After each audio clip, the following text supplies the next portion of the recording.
Hey guys, welcome to Song Science. It's time to talk about the minor scale. The minor scale and songs in the minor key sound kind of darker than the major scale, but it's not too extreme. It's still really popular in a lot of songs. A lot of rock music uses the minor scale, a lot of folk sounding music uses the minor scale. And it's really useful, and it's good to know your minor scale and be able to use the minor key just as well as you know the major scale and can write stuff in the major key. Again, there are a bunch of different ways to play this. You can play it on guitar using the 3 notes per string scale.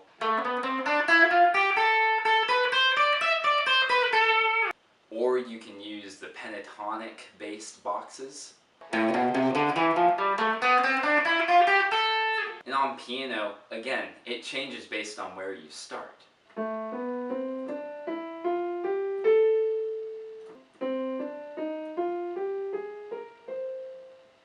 But I'd like you to notice something about this minor scale.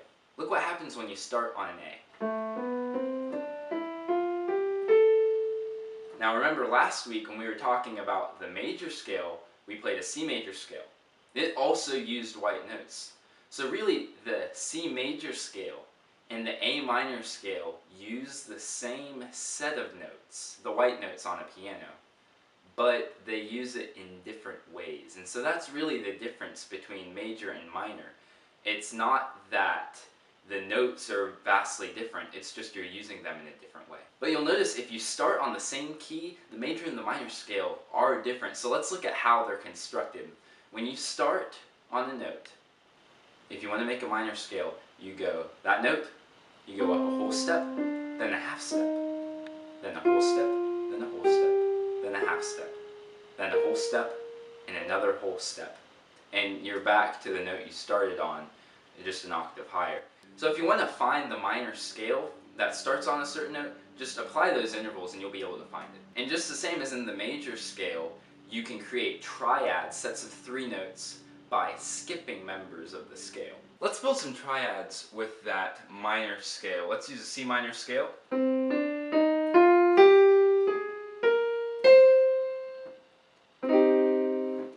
So that's going to be the first triad, built off of the first scale degree, just the first note in the C minor scale.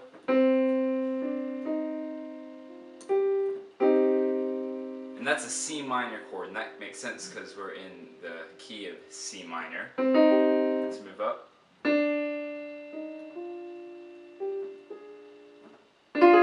And there's that diminished triad. So this time the diminished triad comes on the second chord.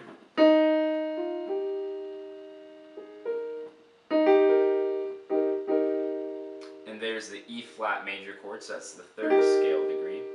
And when you look at this and when you're using the Roman numerals, you can see that when we were in C major, we went, but now we go to that E flat. So this isn't called a 3 major chord, it's called a flat 3 major chord. Then we go up to this, 4 minor chord, 5 minor chord. And again, we're starting on this flattened 6th scale degree, so this isn't a 6 major chord, it's a flat 6 major chord. A flat 7 major chord. And we're back up to the C minor chord. So you can see that some of the things we're doing are changing. The chord qualities are changing. For example, the 5 chord, the 4 chord, and the 1 chord are all minor now. The diminished chord is on the 2nd scale degree, and we have some flattened chords. It becomes important to distinguish the flattened chords and the not flattened chords, like the minor 3 versus the flattened major 3rd chord, right there. But we'll get to that in later videos. So let's just go through those diatonic triads one more time. We have the 1 minor, the 2 diminished, the flattened 3rd major, the 4 minor, 5 minor, flat 6 major, flat 7 major. We're back to the 1 minor.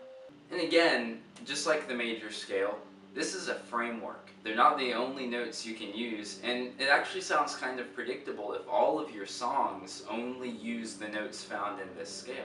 There are ways you can alter this scale. This particular scale is called the natural minor scale. But if you raise the 7th note of the scale by a half step, you create something kind of interesting called the harmonic minor scale. And you can also create something called the melodic minor scale, which changes as you go up the scale and then changes back when you go down the scale.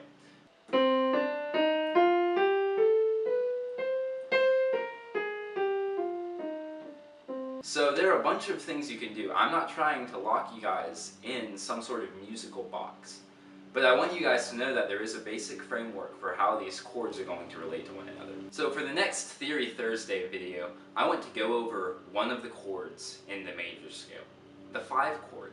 And it's very important. The relationship between the 5 chord and the 1 chord in Western music is huge. It forms Western music. It's what drives harmonic progressions.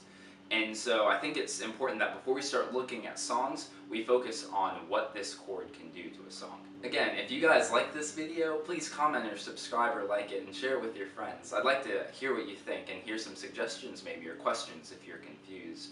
Until next time, keep writing.